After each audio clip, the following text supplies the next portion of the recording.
Tiempo ahora en Hoy por Hoy Ser Oriente para viajar, aunque queremos hacerlo desde una perspectiva un tanto distinta. Nuestro guía esta mañana será el periodista Diego Cobo, que se ha especializado en aquello que tiene que ver con la ayuda al desarrollo y los viajes.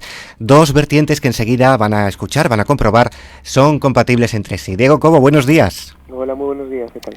Diego, hay una frase que he podido leer en tu blog que describe muy bien lo que se puede buscar en un viaje. Decías algo así como que viajar por la tierra es lo más parecido a conocer las tripas del mundo.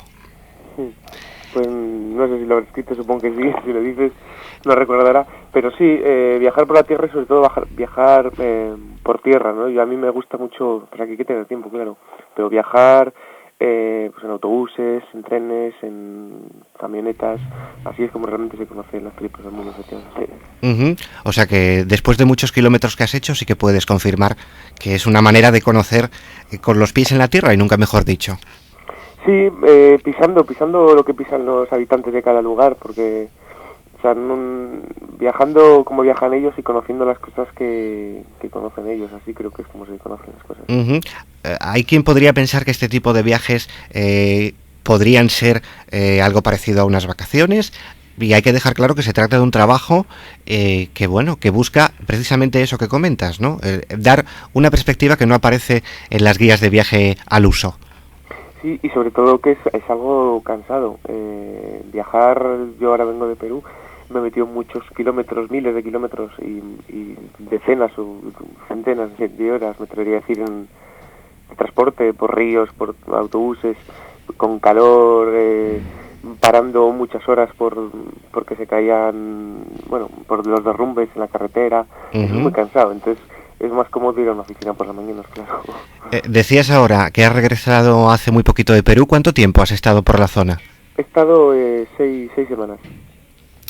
¿Y con qué te quedarías si es que puedes destacar una sola cosa de esas 6 semanas? La primera impresión o lo que más te llamó la atención.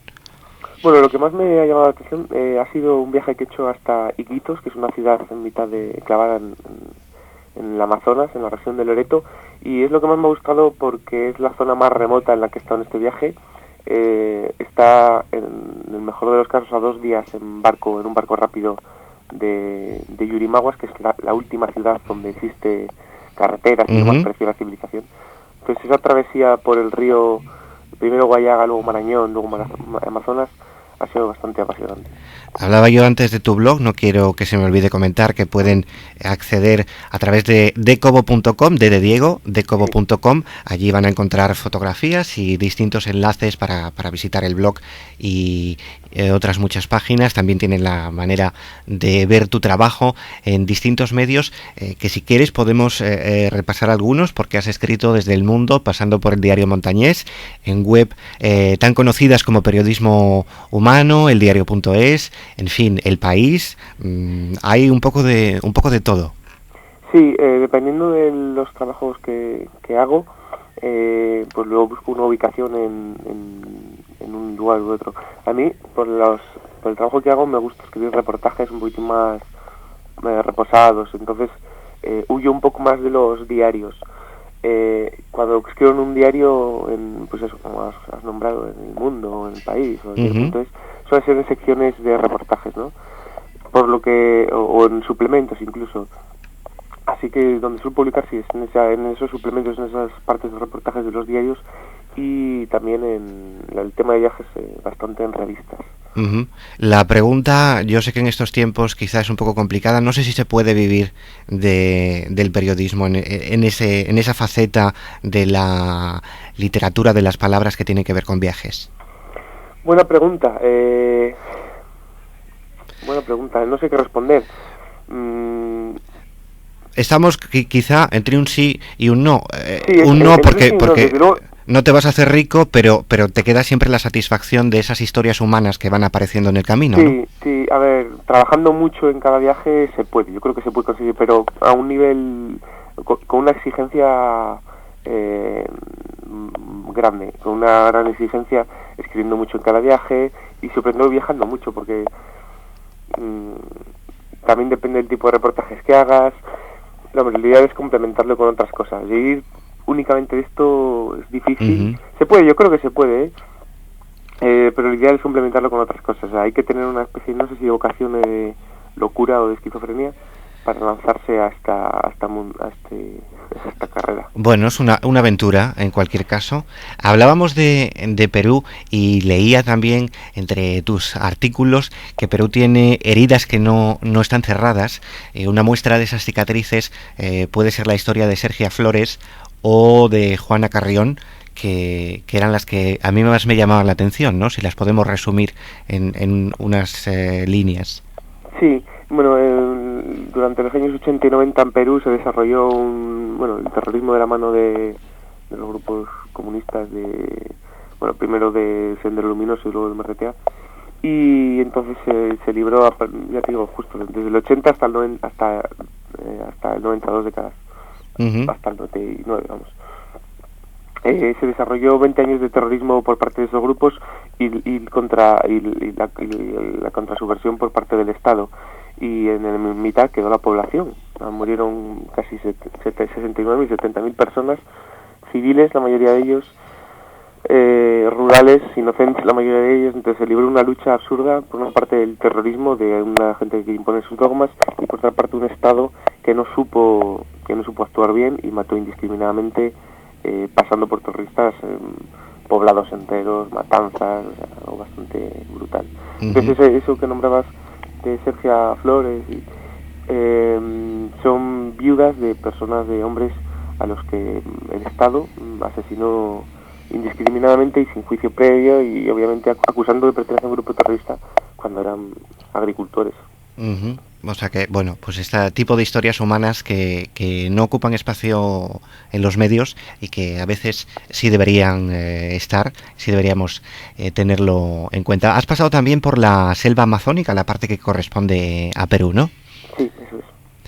Que era, no sé si es como nosotros nos imaginamos la selva, como yo me la puedo imaginar desde aquí, desde un sillón. Bueno, sí, frondosa desde luego, salvaje desde luego, remota desde luego también,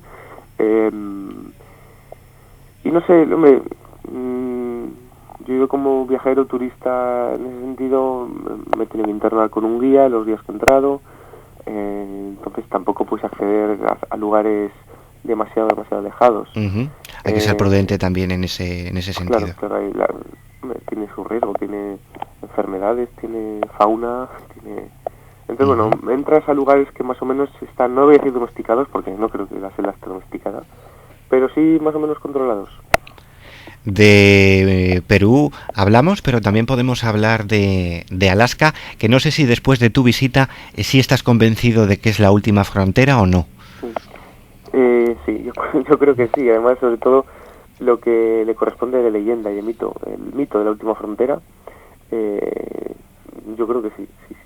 Su posición ahí en el extrema, en el norte de Canadá, pero también en la posición en la historia y lo que supone y ha supuesto Alaska en la historia de la historia de la humanidad. Una Alaska que recorriste al menos en una gran parte en bicicleta. Recorrí, sí, todo el trayecto que hice fue en bicicleta, sí.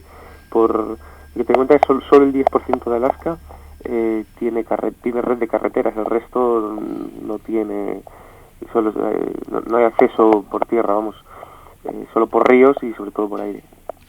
Imaginamos, o ya sabemos, que el paisaje sí es impresionante, también el paisanaje, porque podemos ver fotografías y vídeos en la página web que comentaba antes, de decovo.com. Imagino que las personas con las que te encuentras también dan sorpresas agradables, sobre todo en el tema de hospitalidad, porque muchas veces te alojabas en casas de personas que no conocías. Sí, bueno, lo que yo creo que hace grande a un lugar son sus gentes. Y en el caso de Estados Unidos, pero más concretamente de Alaska, la amabilidad de sus paisajes, de sus pobladores es espectacular. Y yo agradezco mucho eso. Sí, yo al ir en bicicleta creo que tenía tiempo y una forma más pausada de conocer las cosas y de trabajar. Y entonces yo dormía también en la tienda de campaña, pero sí que hubo días que di con gente que me invitaron a comer, a cenar en sus casas, en sus caravanas también, y a dormir también. Hay ningún además tipo un... de... Sí, dime. No, decía que sin ningún tipo de contraprestación, con un altruismo absoluto, sí. Bueno, buena gente que podemos encontrar, gracias a Dios, en todas partes. Hay un reportaje que podíamos leer en el diario El Mundo que a mí me llamó bastante la atención, el que tenía que ver con la lotería del deshielo, que es un juego, una apuesta muy particular de los alasqueños.